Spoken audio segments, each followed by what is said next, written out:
السلام عليكم ورحمة الله وبركاته.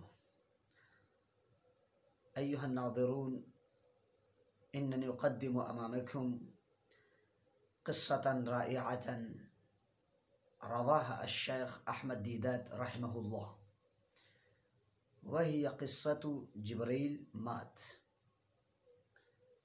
كان هناك قس نصراني يذهب إلى شيخ مسلم كل يوم ملحا عليه بأن يترك الإسلام ويتخذ النصرانية دينا جديدا له، وكان دائما ما يردد هذه العبارات: إنك تهدير وقتك يا شيخ، تصلي 5 مرات في اليوم قياما وركوعا، وتصوم شهرا بأكمله، إنك مضيق الخناق على حياتك، إذ أنك لا تقرب لحم الخنزير.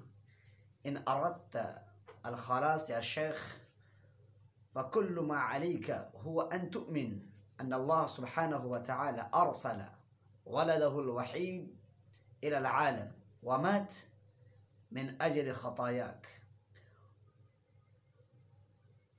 ولك الخلاص بعد ذلك. آمن أن الله سبحانه وتعالى قد نزل إلى الأرض ومات من أجل خطاياك، آمن بهذا وتدخل الجنة. كان هذا القس يذهب كل يوم إلى الشيخ المسلم ويقول له نفس الكلام، وكان ملتزما بذلك حيث لم يغب يوما عنه.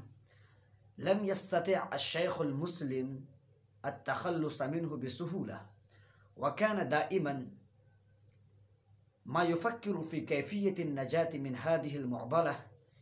فكر الشيخ مرارا وتكرارا إلى أن هداه الله سبحانه وتعالى، فنادى بكبير مساعديه وقال له: عندما يأتي القس النصراني إلينا غدا أمكث قليلا ثم تعال إلي واهمس في أذني.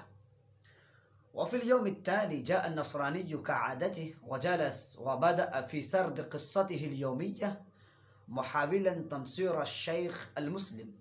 فجاء المساعد إلى الشيخ وهمس في أذنه كما قال له، فبدأ الشيخ في البكاء بكاء شديدا. فقال القس: ما حدث يا الشيخ المسلم؟ فقال المسلم: لقد وصلتني أخبار محزنة أن الملك جبريل قد مات، أن الملك جبريل قد مات. القس ضحك بسخرية وقال: هل أنت أحمق؟ قال الشيخ: إذا كنت أنا أحمق لأني قلت إن الملائكة تموت، فكيف بمن يقول بأن الله سبحانه وتعالى الذي خلق الملائكة قد مات؟ فبهت الذي كفر. جزاكم الله أحسن الجزاء.